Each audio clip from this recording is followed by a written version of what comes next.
Football কিন্তু 11 জন player খেলে, কিন্তু গোল হয়তো একজনই করে। দীর্ঘ 16 বছর বাংলাদেশের মানুষের যে বঞ্চনা, বাংলাদেশের মানুষের যে অধিকার যেটা লঙ্ঘিত হয়েছিল, গুম হয়েছিল, খুন হয়েছিল, জুলুম হয়েছিল, মিথ্যা মামলা, হামলা হয়েছিল, বিএনপির কর্মীরা ঘরে থাকতে পারেনি, গ্রামে গঞ্জে তারা ধান খেতে গিয়ে রাতে ঢুকেছে, এমন পরিস্থিতি গিয়েছে। সেই পরিস্থিতি, সেই আন্দোলন, গায়েবী মামলা, এই পক্ষে কি আপনারা দেখুন, গায়েবী মামলার আসামি হয় নাই এরকম লোক হয়তো খুঁজে পাওয়া যাবে না।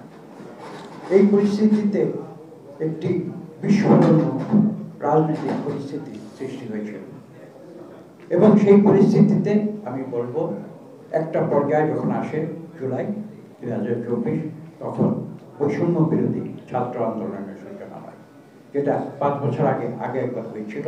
সরকার সেটাকে সীমিত করে দিয়েছিল অত্যাচার নির্যাতনের মাধ্যমে, সেটা নতুন করে মাথা চাড়া দিয়ে উঠে।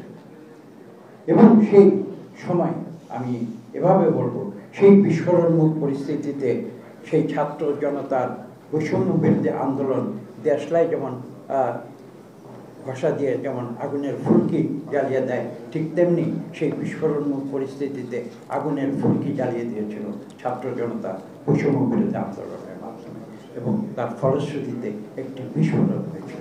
সেই বিস্ফোরণটি ছিল 5ই আগস্ট, যার ফলশ্রুতিতে স্বৈরাচারী আওয়ামী সরকার কাপুরুষের মতো দেশ ছেড়ে পালিয়ে যেতে বাধ্য হয়েছিল।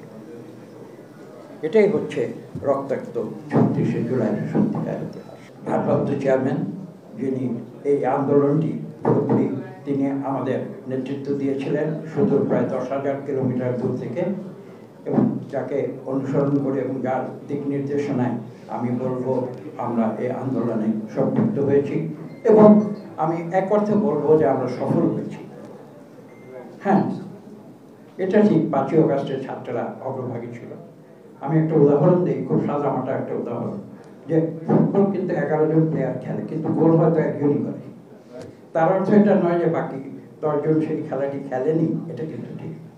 কাজে যারা এই আন্দোলনকে যদি কেউ ছাত্রদের হাতে কেন্দ্রীভূত করে দিতে চান, আমি সেটা নিষেধ করবো না, কিন্তু আমি বিনীতভাবে বলবো সেটা হয়তো সঠিক বিশ্লেষণ নাও।